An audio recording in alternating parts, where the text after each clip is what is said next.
आप सभी का हमारे YouTube चैनल पर हार्दिक स्वागत है। धार्मिक मान्यताओं के अनुसार किसी भी ग्रहण को हमेशा अशुभ ही माना जाता है।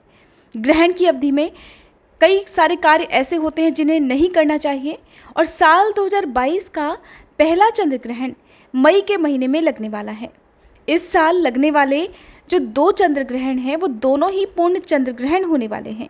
ऐसे में आइए जानते हैं साल 2022 में लगने वाले पहले चंद्र ग्रहण के बारे में कि क्या हमारे देश में ये ग्रहण दिखाई देगा, इस ग्रहण का सूतक काल हमारे देश में मान्य होगा या नहीं होगा, दुनिया के किन किन हिस्सों में ये ग्रहण दिखाई देगा और इस ग्रहण को दिखाई देने की अवधि कब से कब तक रहेगी। इससे पहले अगर आपने हमारे इस चैनल को अभी तक सब्सक्राइब नहीं किया है तो चैनल को ज़रूर सब्सक्राइब कर लें, क्योंकि आपको हमारे इसी चैनल पर जितने भी ग्रहण हमारे देश में या दुनिया में इस साल लगने वाले हैं और आने वाले सालों में लगने वाले हैं उन सभी की जानकारी, जैसे कि बाकी ग्रहण कब और किस दिन लगेंगे और इन ग्रहण की कुल अवधि क्या रहेगी, क्या सूतक काल मान्य होगा या नहीं होगा, इन सब की सही जानकारी आपको हमारे चैनल पर मिलती रहेगी। तो बात करते हैं साल के पहले चंद्र ग्रहण की। हालांकि साल 2022 में कुल 4 ग्रहण हैं, जिनमें से 2 सूर्य ग्रहण और 2 चंद्र ग्रहण हैं।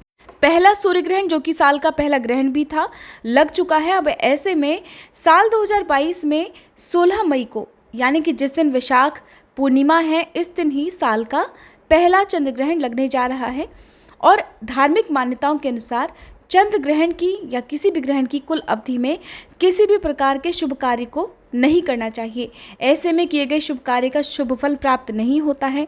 साथ ही ग्रहण जब भी लगता है तो कुछ राशियों को इसका शुभ फल तो कुछ राशियों को इसका अशुभ फल जरूर प्राप्त होता है। ऐसे में ग्रहण की कुल अवधि में हो सके तो आपको अपने इष्ट आराध्य देवी देवताओं का मानसिक जाप करना चाहिए, उनके मंत्रों का मानसिक जाप करना चाहिए। लेकिन इस दौरान मंदिर की मूर्तियों को छूना या मंदिर में आपको प्रकट रूप से पूजा करना वर्जित माना जाता है। ऐसे में जो साल का पहला चंद्र ग्रहण है, क्योंकि वैशाख पूर्णिमा के दिन है, तो क्या इस दिन पूर्णिमा का व्रत आप रख सकते हैं, क्या पूजा आप कर सकते हैं, क्या रात को चंद्र देवता को अर्घ आप दे सकते हैं, इसका कोई विपरीत प्रभाव तो आपके जीवन पर नहीं पड़ेगा। तो देखिए, साल का जो पहला चंद्र ग्रहण है वो पूर्ण चंद्र ग्रहण है। ऐसे में लोगों के मन में एक प्रश्न ये भी होगा कि जब पूर्ण चंद्र ग्रहण है तो जाहिर सी बात है ये ग्रहण हमारे देश में भी दिखाई देगा, इसका सूतक काल भी मान्य होगा। लेकिन मैं आपको बता दूं कि जब भी चंद्र ग्रहण रात के समय या शाम के समय लगता है, जब अंधेरा हो जाता है, और अगर वो हमारे देश के किसी भी हिस्से में दिखाई देता है तभी उसका सूतक काल मान्य होता है। और भारतीय समय अनुसार जो साल का पहला चंद्र ग्रहण लगेगा वो 16 मई को सुबह 8:59 से लेकर 10:23 तक रहेगा।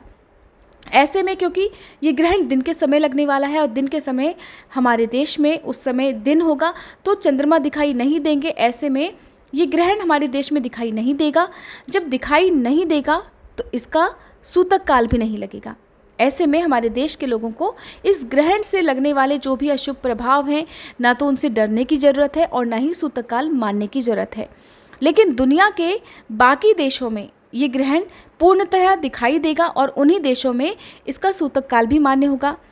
तो साल का जो पहला चंद्र ग्रहण है वो दक्षिण पश्चिमी यूरोप, दक्षिण पश्चिमी एशिया, अफ्रीका, उत्तरी अमेरिका के अधिकांश हिस्सों में, दक्षिण अमेरिका, प्रशांत महासागर, हिंद महासागर, अटलांटिक और अंटार्कटिका में ये ग्रहण दिखाई देगा।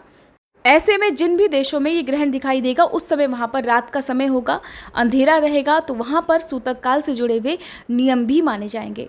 अगर बात करें वैशाख पूर्णिमा के व्रत की, तो देखिए इस बार क्योंकि पूर्णिमा की तिथि 2 दिन तक रहने वाली है, ऐसे में पूर्णिमा का व्रत आप 1 दिन पहले जरूर रख सकते हैं।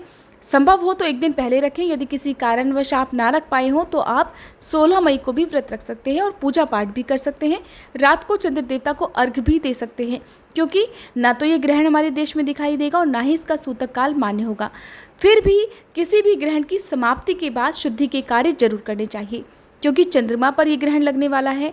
तो 16 मई को आप सुबह स्नान करने के बाद, यानी कि ग्रहण की समाप्ति के बाद, अगर आपको लगता है आप सूतक काल के नियमों का पालन नहीं करना चाहते, फिर भी इस ग्रहण के अशुभ प्रभाव से बचना चाहते हैं, तो स्नान करें। स्नान के बाद कुछ ना कुछ दान जरूर दें और रात को चंद्र देवता को अर्घ जरूर दें।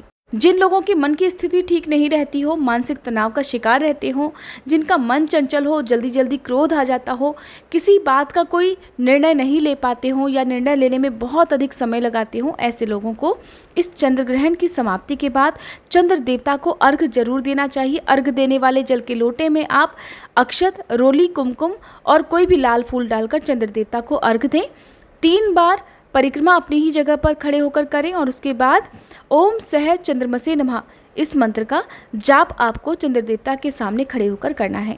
आने वाली वीडियो में आप जानेंगे कि अगर घर में कोई प्रेग्नेंट लेडी हो तो चंद्र ग्रहण की अवधि में उन्हें क्या करना चाहिए, किन किन बातों का ध्यान रखना चाहिए। अगर आज की ये वीडियो आपको पसंद आई हो तो वीडियो को लाइक जरूर कीजिएगा और कमेंट बॉक्स में बताइएगा कि ये जानकारी आपको कैसी लगी।